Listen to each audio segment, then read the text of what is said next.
Welcome to new video.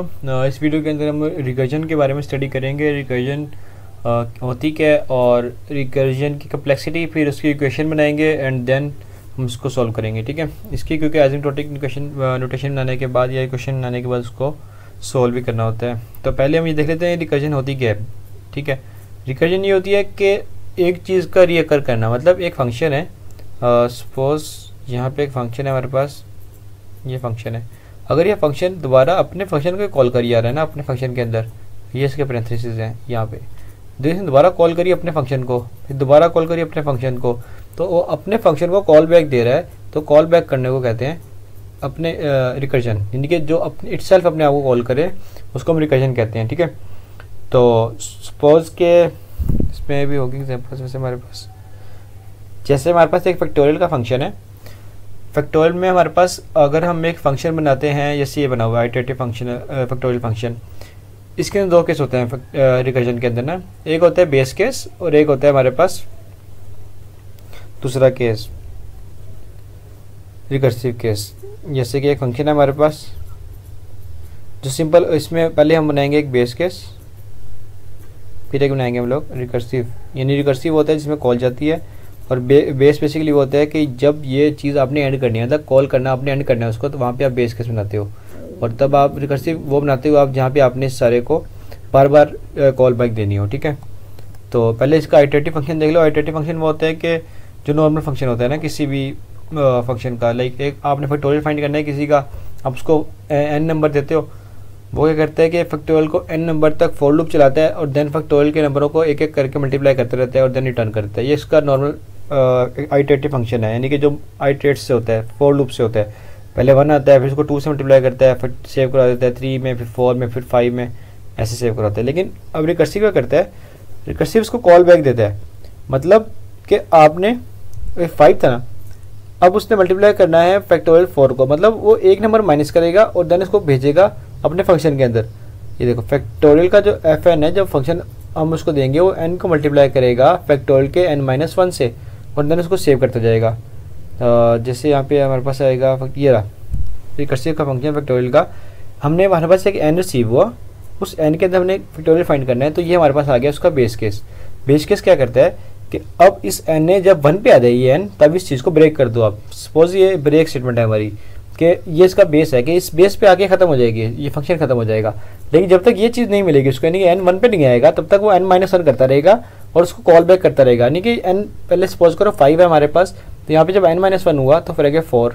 अब 5 और 4 multiply होकर सेव हो गए, देन 4 चला गया, यहाँ पे 4 आ गया, 4 माइनस हुआ 3 चला गया, फिर यहाँ से 2 गया, फिर यहाँ से 1 गया। तो जब 1 आया तो उसने इफ़ चेक किया कि if n is equal to 1 then आपने रिटर्न करना है 1। जब उसने 1 रिटर्न कर दिया, इसका मतलब रिकर्सिव का जो फंक्शन है ये हो गया एंड। तो कैलकुलेट करते हैं उसके लिए सम फंक्शन के लिए। सम फंक्शन का जो नॉर्मल फंक्शन है वो ये है कि आप लेंथ तक जाते हो और सम रिजल्ट के अंदर सम प्लस करते रहते हो AR I का। तो एंड सो ऑन। देन आपने इसी तरह रिकर्सिव अगर बनाना है तो आप क्या करते हो कि सम के अंदर अरे भेजते हो, जो आपने अरे के अंदर प्लस प्लस करवाना है, और उसके अंदर आपने अपना -1 यानी कि उससे जो नंबर है उसका एक साइज़ कम भेज देते हो। हर टाइम एक साइज़ कम भेजोगे, वो क्या करेगा, एक साइज़ को अगले में सेव करवाई जाएगा, सेव करवाई जाएगा, सेव करवाई। जब वो n हो जाएगा 0 के इक्वल, क्योंकि फैक्टोरियल में होता है कि बेस के साथ आपका 1 पे जाके एंड होता है, क्योंकि अगर आप 0 से मल्टीप्लाई करोगे तो फैक्टोरियल निकलेगा ही नहीं, कभी भी आपका 1 निकलेगा। लेकिन आप सम में आपने 1 को भी ऐड करना होता है, तो इसलिए आप इसका बेस के 0 पे बनाओगे। ठीक है, तो एज इट इज़ चल रहा है यहाँ पे। इसको हम क्या करते हैं कि सम का फंक्शन हम ले लेते हैं एक, और सम के फंक्शन में हम लोग काम कर लेते हैं। जैसे सम का फंक्शन है हमारे पास,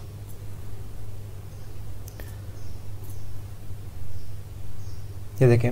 अब सम के फंक्शन का फैक्टोरियल लिख लेते हैं और उसको समझ लेते हैं कि होता कैसे है। सपोज ये हमारा सम का फंक्शन है और n में हमने भेज दिया 5।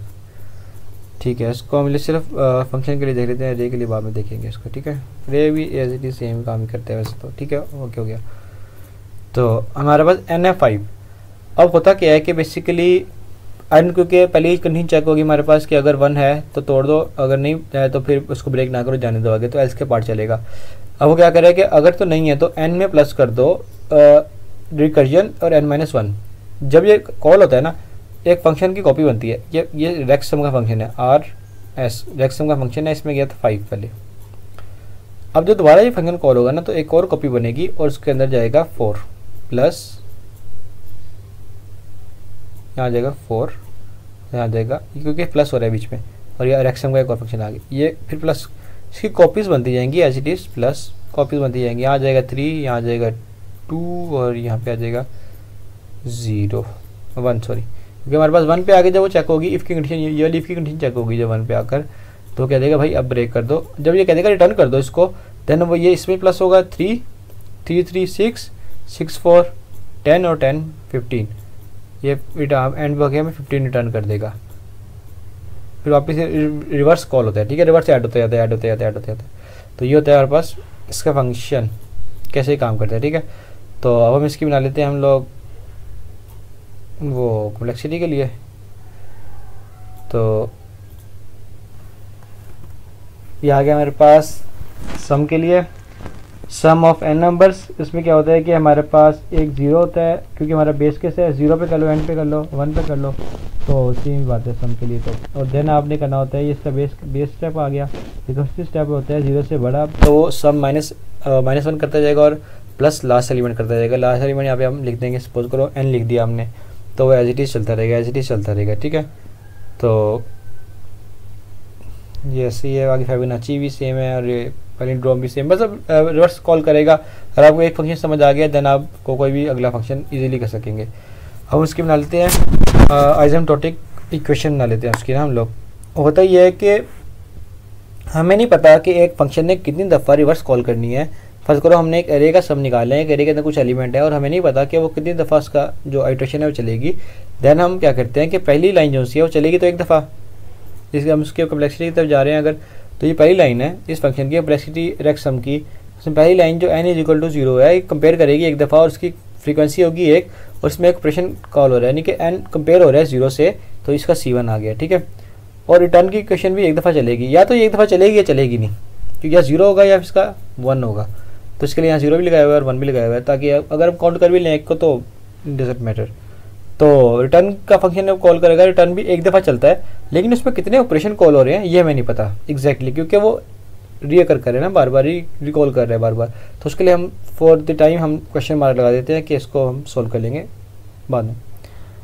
तो बेसिकली फिर हम क्या करते हैं कि हम कहते हैं कि ये उसके बाद हम ये टाइम इक्वेशन जब इसकी बनाते हैं हम कहते हैं कि ये चीज़ थी हमारे पास, इन दोनों को प्लस करो और इन दोनों को, तो हमारे पास एक बेस केस आ गया, वो है सिर्फ C1, बेस केस है हमारे पास C1, हमारे पास है बेस केस वो है हमारे पास C1 और रिकर्सिव केस हमारे पास वो है, क्योंकि एक क्वेश्चन मार्क था बाकी C2 समथिंग था, ठीक है।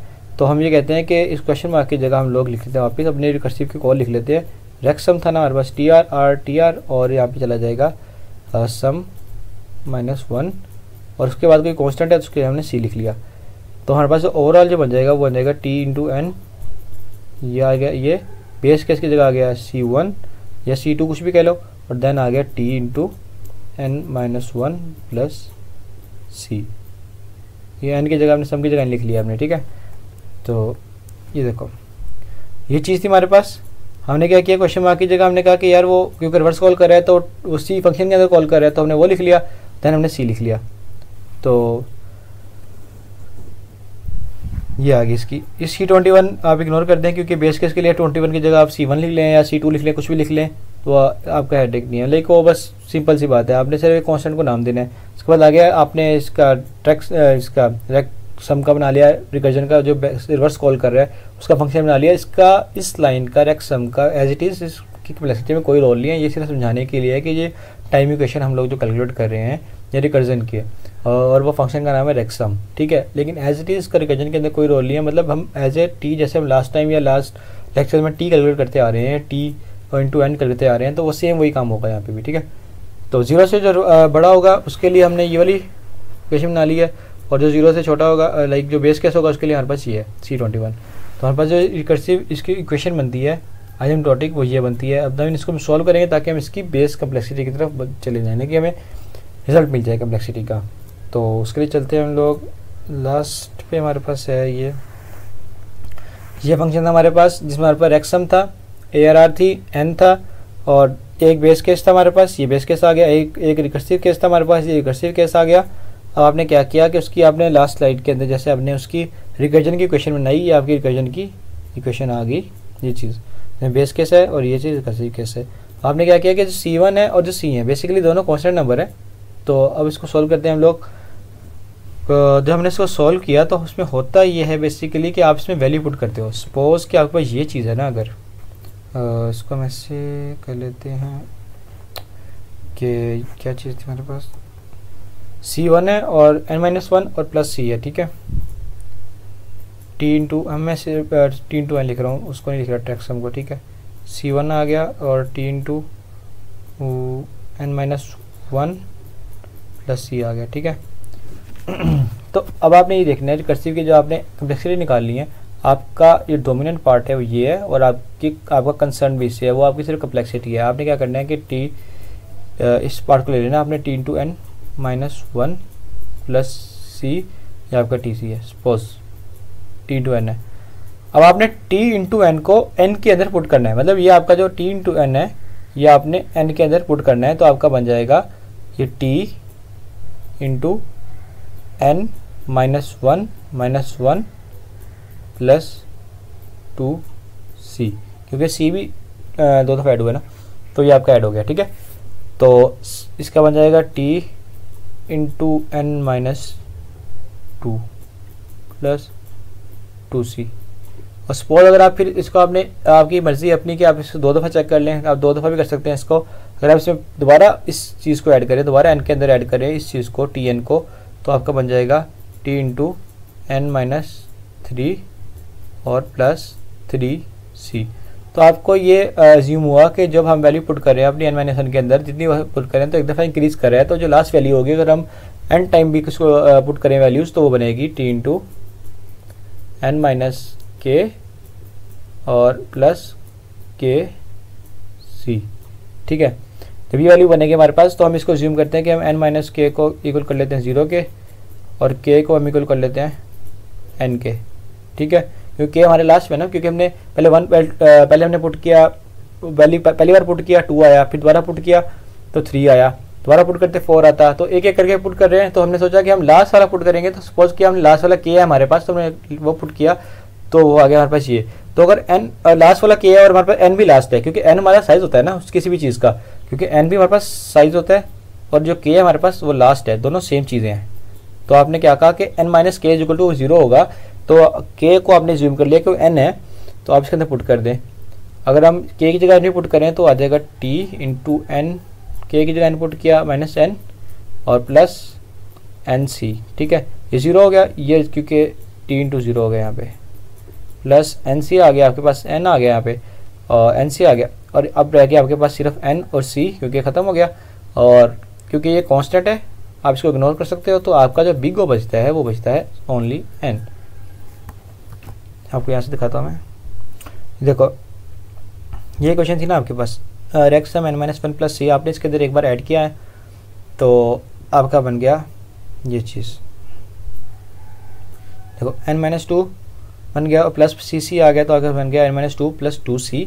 जैसे यहाँ पे आपके पास n-3 के साथ यहाँ 3C आना था, यहाँ 2C भी आना था, कोई नहीं, ठीक है।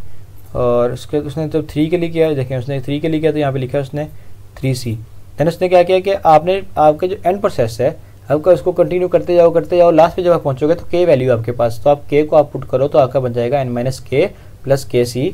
देन आपने कहा कि n-k को 0 के इक्वल कर लो और k को आप कर लो n के इक्वल, तो जब आप पुट करोगे इन वैल्यूज़ को देन आपके पास बन जाएगा ये चीज़। एंड इनमें से आप इनको इग्नोर कर दो कांस्टेंट को अगर, तो आपके पास जो फाइनल वैल्यू बनती है वो बनती है O ऑफ n, या आपकी कम्प्लेक्सिटी निकलती है इसकी।